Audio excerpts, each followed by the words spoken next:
Magandang hapon. Narito na ang update sa lagay na ating panahon ngayong ikatlong araw ng Nobyembre, taong 2024, araw ng Linggo.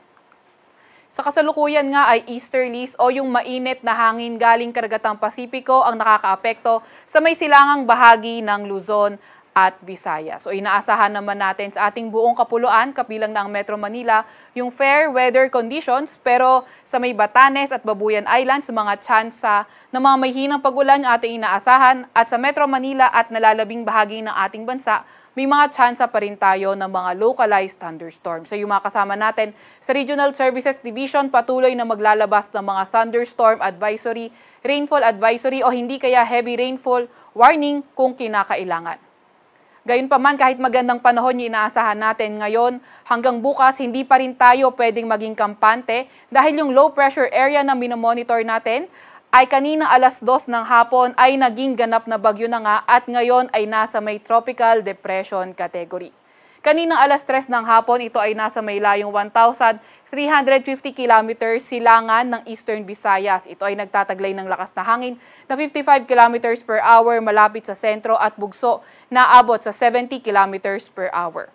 Kumikilos sa direksyong north-west sa bilis na 30 kilometers per hour. Sa bagyong ito, sa kanyang pagkilos ay may nakikita tayong dalawang senaryo.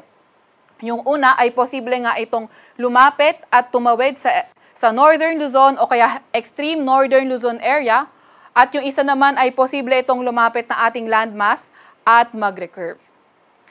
At dahil nga malayo pa itong bagyo, ay posible pa rin itong magbago kaya palagi pa rin tayo mag-antabay ng mga updates na ilalabas ng Pag-asa. Para naman sa mga pag-ulan, as early din as Tuesday, yung kanyang trough o kaya yung bagyo mismo ay posible na ring magdala ng mga pag-ulan, at sa mga succeeding days ay posible na nga yung mga heavy rainfalls dahil nga sa bagyong ito. Yung mga Regional Services Division nga natin, kagaya ng nabanggit, ang maglalabas ng mga heavy rainfall warnings, rainfall advisory o hindi kaya thunderstorm advisory kung kinakailangan.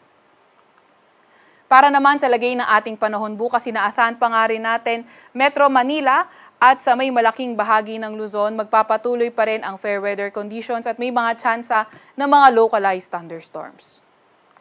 Agwat ng temperatura bukas sa Metro Manila at Legazpi ay 25 to 32 degrees Celsius. 24 to 32 degrees Celsius sa may Lawag at 24 to 33 degrees Celsius sa may Tugigaraw.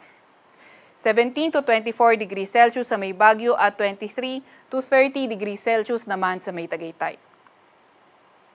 Para naman sa agwat ng temperatura sa Puerto Princesa, 25 to 32 degrees Celsius at 26 to 32 degrees Celsius naman sa may Kalayaan Islands. Para naman sa lagay ng panahon sa may Visayas at Mindanao area, asahan pa nga rin natin na patuloy ang fair weather conditions with chances of localized thunderstorms. Agwat ng temperatura bukas sa may Cebu, Iloilo at Tacloban ay 26 to 32 degrees Celsius. 24 to 32 degrees Celsius sa may Cagayan, 24 to 34 degrees Celsius sa may Davao at 24 to 33 degrees Celsius naman sa may Zamboanga. Wala pa rin naman tayong nakataas na gale warning sa kahit na anong baybayin ng ating bansa. Pero kapag lumapit nga yung bagyo, sa ating bansa ay posibleng magtaas tayo ng gale warning sa mga susunod na araw. Para naman sa 3-day weather outlook ng mga pangunahing syudad natin, nasa natin sa Metro Manila at Baguio, patuloy nga yung fair weather conditions up to Thursday. Pero sa Legazpi, up to Tuesday lang, yung partly cloudy to cloudy skies condition. Pagdating ng Wednesday, posible nang maging maulan. And then pagdating ng Thursday, balik tayo sa fair weather conditions. Although hindi kita sa ating 3-day weather outlook, pero kailangan nga mag-ingat. Katulad nga na nabanggit natin kanina, yung mga kababayan natin, lalo na sa may silangang bahagi ng Luzon, sa may Cagayan Valley, Aurora, Quezon, dahil kapag lumapit na nga yung ating binabantayang bagyo, ay as early as Tuesday, pwede na magpadala ng ulan yung kanyang trough, o hindi kaya yung bagyo mismo, at sa mga susunod na araw, posible nga yung mga heavy rainfall warning natin. Yung ating mga kasamahan nga, muli sinasabi natin na from Regional Services Division, maglalabas ng mga rainfall advisory, heavy rainfall warning o thunderstorm advisory kung kinakailangan. Para naman sa 3-day weather outlook sa may Metro Cebu, Iloilo City at Tacloban, pati na rin sa malaking bahagi ng Visayas, patuloy pa nga rin yung partly cloudy to cloudy skies condition at mga tsansa ng mga localized thunderstorms.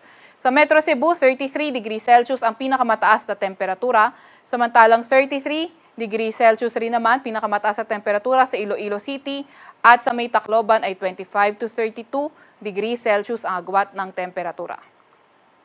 Katulad sa May Visaya, sa May Metro Davao naman, Cagayan de Oro City, Zamboanga City at malaking bahagi ng Mindanao area pagpapatuloy ang fair weather conditions with chances of localized thunderstorms. Pinakamataas na temperatura sa Metro Davao ay 33 degrees Celsius. 25 to 32 degrees Celsius sa May Cagayan de Oro City at 24 to 33 degrees Celsius naman sa May Zamboanga City. Sa Kalakhang, Maynila, ang araw ay lulubog ng 5:27 ng hapon at sisikat bukas ng 5:52 ng umaga. Huwag magpapahuli sa update ng Pag-asa, i-follow at ilike ang aming X at Facebook account, DOST_Pag-asa. Mag-subscribe din sa aming YouTube channel, DOST-Pag-asa Weather Report. At para sa mas detalyadong impormasyon, bisitahin ang aming website, pag-asa.dost.gov.ph. At yan munang latest mula sa Weather Forecasting Center ng Pag-asa. Veronica C. Torres, nag-ulat.